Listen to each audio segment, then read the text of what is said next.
حضور اکرم صلی اللہ علیہ وآلہ وسلم نے فرمایا کہ وحی نازل ہوتے وقت کبھی مجھ کو گھنٹی کی سی آواز محسوس ہوتی ہے، اور وحی کی یہ کیفیت مجھ پر بہت شاق گزرتی ہے۔ جب یہ کیفیت ختم ہوتی ہے تو میرے دل و دماغ پر اس فرشتے کے ذریعے نازل شدہ وحی محفوظ ہو جاتی ہے، اور کسی وقت ایسا ہوتا ہے کہ فرشتہ بشکل انسان میرے پاس آتا ہے اور مجھ سے کلام کرتا ہے، بس میں اس کا کہا ہوا یاد رکھ لیتا ہوں۔ صحیح بخاری حدیث نمبر 2۔ حضور اکرم صلی اللہ علیہ وآلہ وسلم نے وحی کے رک جانے کے زمانے کے حالات بیان فرماتے ہوئے کہا کہ ایک روز میں چلا جا رہا تھا کہ اچانک میں نے آسمان کی طرف ایک آواز سنی، اور میں نے اپنا سر آسمان کی طرف اٹھایا۔ کیا دیکھتا ہوں کہ وہی فرشتہ جو میرے پاس غار حرا میں آیا تھا وہ آسمان و زمین کے بیچ میں ایک کرسی پر بیٹھا ہوا ہے۔ میں اس سے ڈر گیا، اور گھر آنے پر میں نے پھر کمبل اوڑھنے کی خواہش ظاہر کی۔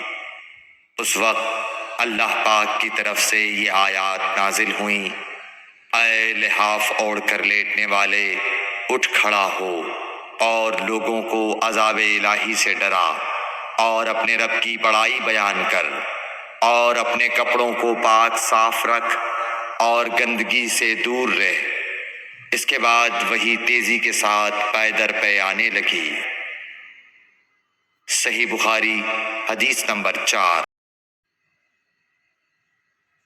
رسول اللہ صلی اللہ علیہ وآلہ وسلم نزول قرآن کے وقت بہت سختی محسوس فرمایا کرتے تھے، اور اس کی علامتوں میں سے ایک یہ تھی کہ یاد کرنے کے لیے آپ اپنے ہونٹوں کو ہلاتے تھے۔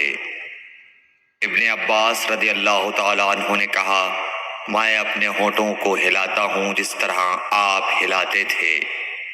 سعید کہتے ہیں، میں بھی اپنے ہونٹ ہلاتا ہوں جس طرح ابن عباس رضی اللہ تعالیٰ عنہ کو میں نے ہلاتے دیکھا۔ پھر انہوں نے اپنے ہونٹ ہلائے۔ ابن عباس رضی اللہ تعالیٰ عنہ نے کہا، پھر یہ آیت اتری کہ اے محمد، قرآن کو جلد جلد یاد کرنے کے لیے اپنی زبان نہ ہلاؤ، اس کا جمع کر دینا اور پڑھا دینا ہمارا ذمہ ہے۔ حضرت ابن عباس رضی اللہ تعالیٰ عنہ کہتے ہیں، یعنی قرآن آپ صلی اللہ علیہ وآلہ وسلم کے دل میں جمع دینا اور پڑھا دینا ہمارے ذمہ ہے۔ پھر جب ہم پڑھ چکے تو اس پڑھے ہوئے کی اتباع کرو۔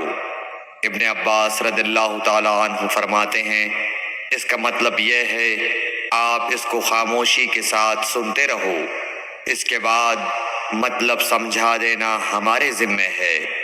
پھر یقیناً یہ ہماری ذمہ داری ہے کہ آپ اس کو پڑھو، یعنی اس کو محفوظ کر سکو۔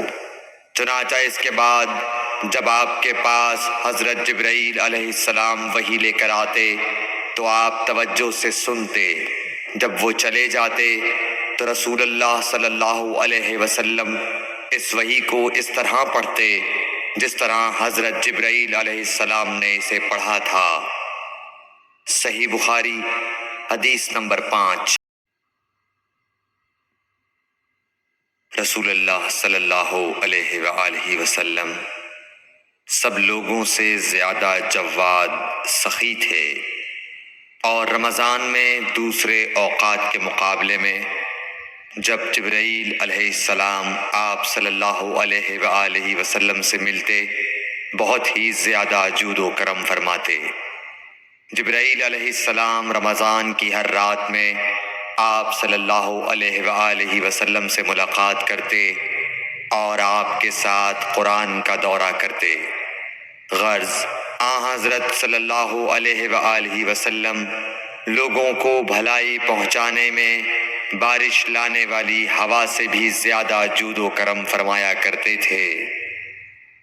صحیح بخاری حدیث نمبر 6